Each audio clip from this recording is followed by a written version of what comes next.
On Mother's Day, my mom looked me dead in the eye and said, "I wish you'd never been my daughter." I didn't cry. I didn't argue.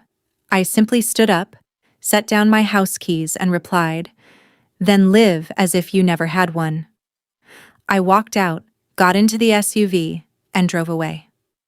10 minutes down the road, my phone buzzed with her text, "Bring the car back right now or I'm calling the cops." I smiled coldly, typed back 2 words, "Go ahead," and put my phone on silent. What my mother didn't know was that calling the police was the exact trigger I'd been waiting for. 45 minutes later, 3 patrol cars surrounded the property, but they weren't there to arrest me. Follow my story until the end, and comment the city you're watching from, so I can see how far my story has reached. My name is Lieutenant Colonel Grace Moore. I am 40 years old, and for as long as I can remember, I have been the invisible pillar holding my family together. This year, I pulled out all the stops for Mother's Day. I booked a table at the most exclusive French restaurant in the city. I paid for the reservations months in advance, ordered her favorite imported champagne, and even bought her a beautiful pearl necklace. I wanted everything to be absolutely perfect. I wanted, just for once, to feel like I was enough. But perfection was a currency my mother, Evelyn, only spent on one person, my younger brother, Julian. Julian was 28 years old, perpetually unemployed, and undeniably her golden child. While I had spent the last decade building a career and managing my late father's estate, Julian had spent it maxing out credit cards. Even at the brunch I had meticulously planned and paid for, her attention was entirely fixated on him, praising his new designer watch, a watch he couldn't afford. The tension finally snapped when Julian casually mentioned he needed another loan to cover rent for his luxury apartment. And my mother immediately looked at me, expecting me to write the check. When I quietly but firmly said no, that my bank was permanently closed, her face twisted in pure disgust. The polite, upscale ambiance of the restaurant faded away as she deliberately raised her voice. "You have always been so utterly selfish, Grace," she hissed, her harsh tone cutting through the soft clinking of expensive crystal. Then, looking me dead in the eye in front of everyone, she delivered the killing blow. "I wish you'd never been my daughter." The restaurant around us went dead silent. A few heads turned from neighboring tables, but I didn't flinch. I felt the familiar sting of betrayal, but for the first time in 40 years, it didn't burn. It crystallized into cold, absolute clarity. Without saying a word, I reached into my purse, pulled out the heavy set of keys to her house, and set them gently on the white tablecloth next to her half-empty champagne glass. "Then live as if you never had one," I said. My voice was quiet, steady, and entirely devoid of emotion. I picked up my clutch, stood up, and walked out into the bright afternoon sun, leaving Evelyn and Julian staring at the extravagant brunch bill I had deliberately left unpaid.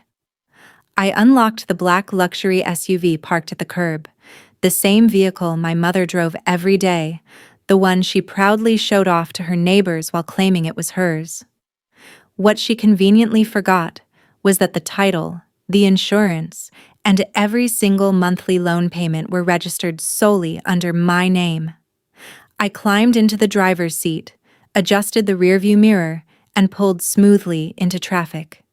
10 minutes down the highway, my phone began vibrating uncontrollably on the passenger seat. First 3 missed calls from Julian, then a text message from my mother. "Bring the car back right now or I'm calling the cops for grand theft auto." I pulled over at a red light, looked at the screen, and smiled coldly. I typed back 2 simple words, "Go ahead," put my phone on silent, and drove away. My mother thought calling the police was a power move that would force me onto my knees. What she didn't realize was that she was walking right into a trap I had spent 6 months preparing. It all started half a year ago when I was reviewing the annual tax filings for my late father's estate. Dad had built a successful manufacturing firm and established a substantial family trust before he passed. He always intended for the estate to care for my mother during her lifetime, with the remaining capital divided between Julian and me. But when I requested a full audit of the primary trust account, the numbers simply didn't add up. Nearly $400,000 had vanished over a 3-year period through unauthorized offshore transfers and disguised monthly stipends. When I dug deeper into the bank records, the truth hit me like a physical blow.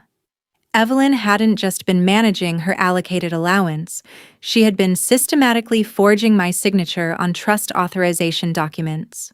Together with Julian, she had used my father's hard-earned legacy as a personal piggy bank, funding Julian's failed business ventures, paying off his secret gambling debts, and buying luxury goods to maintain their fake high society image.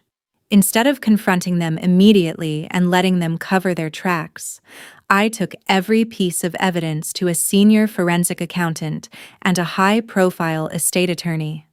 We meticulously built a bulletproof paper trail: certified bank statements, signature analysis reports, tax filings, and original property titles.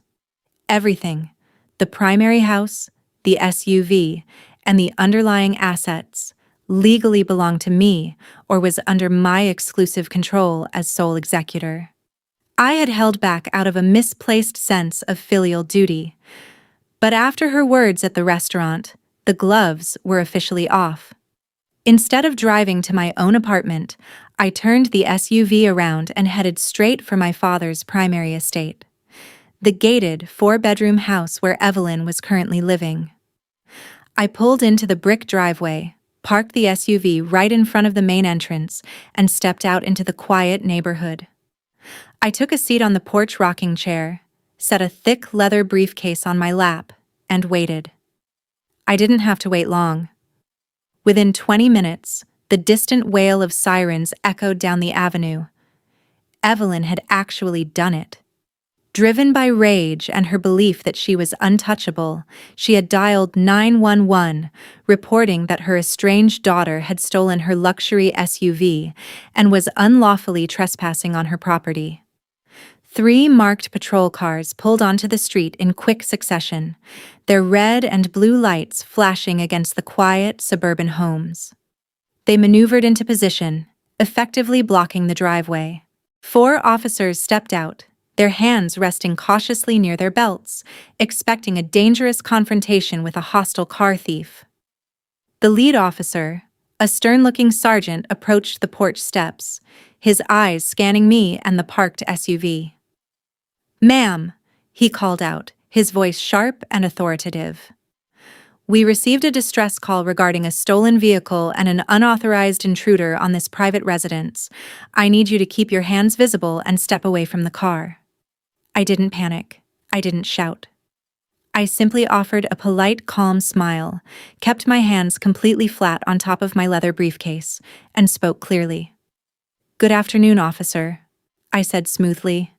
"I think there's been a severe misunderstanding. I am the legal owner of this vehicle, and more importantly, I am the sole owner of this entire property."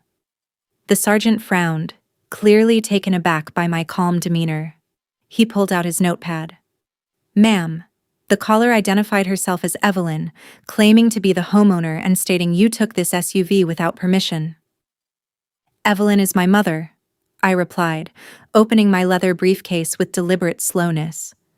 "And she lied to your dispatchers."